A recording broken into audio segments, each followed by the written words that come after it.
অনুরাগের ছোঁয়ার আজকের পর্বে দেখা যায় মিশকা দীপার কাছে এসে তাকে ব্যঙ্গ করে বলে, দীপা তোমাকে আর কেউ বাঁচাতে পারবে না। বাইরে দীপাকে নিয়ে চলে যাচ্ছিল, সেই সময় পুলিশ বলে আপনি কোথায় যাচ্ছেন। মিশকা বলে চারিদিকে আগুন লেগেছে, ওনাকে এখনই শিফট করে লাইফ সাপোর্ট দেওয়া দরকার। সূর্য আর সাক্ষ্য দ্বীপ এসে দেখতে পারে দীপা তো সেখানে নেই, তার মানে দীপাকে কেউ নিয়ে চলে গেছে।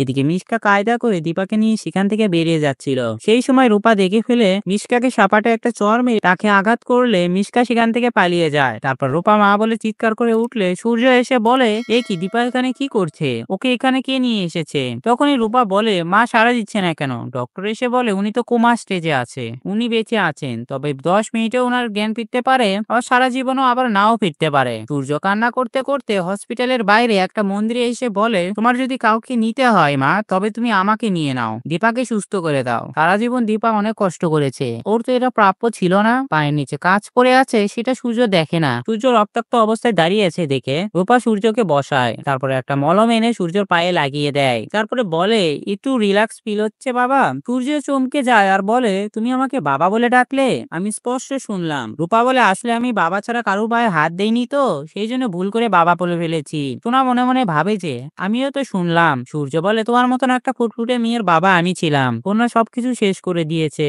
আমার স্ত্রী দীপা নিজে ভেসে গেছে যাতে আমার 2 মেয়ের হাত শক্ত করে ধরতে পারি, কিন্তু আমি পারিনি। তবে আমার আর একটা মেয়ের হাত ছাড়িনি। আমার সেই মেয়ে অনেকটা ম্যাচিউর ছিল, কিন্তু আমার এই মেয়েটা এতটাও ম্যাচিউর না। আমার বুকের একটা পাঁজর সব সময় খালি থাকে। তখনই রূপা এসে সূর্যের বুকে হাত বুলিয়ে দিলে সূর্য বলে, হঠাৎ করে আমার বুকে এতটা আরাম লাগছে কেন। কোনা রূপার উপর ভয়ঙ্কর রেগে যায়, বলে, তুমি আমার বাবাকে আশা দেখাচ্ছ কেন, আমার মাকে তুমি মা বলে ডাকছো, আমার বাবাকে তুমি বাবা বলে ডাকছো। তখনই সাক্ষ্যদ্বীপের মা এসে বলে যে ডক্টর সূর্য সেনগুপ্তকে ডেকে পাঠিয়েছে। এদিকে মিশকা রক্তাক্ত অবস্থায় হসপিটালে ভর্তি। ডক্টর দেরি করছে দেখে মিশকা বলে, আমার মাথায় আমি নিজেই স্টিচ করে নেব। আর মনে মনে ভাবে যে সময় নষ্ট করলে চলবে না, আমাকে যে রেভেন্স নিতেই হবে। আপাতত হসপিটালে সেই রকম ব্যবস্থা না থাকার জন্য সূর্য বন্ডে সই করে দীপাকে নিজের সঙ্গে বাড়িতে নিয়ে যাচ্ছে। ঠিক সেই সময় রূপাকে ভয় দেখানোর জন্য মিশকা আবারও ফোন করে। তো বন্ধুরা, ভিডিওটি কেমন লাগলো কমেন্ট করে জানাও, আর এমন গসিপস আপডেট পেতে আমাদের চ্যানেলটি সাবস্ক্রাইব করুন।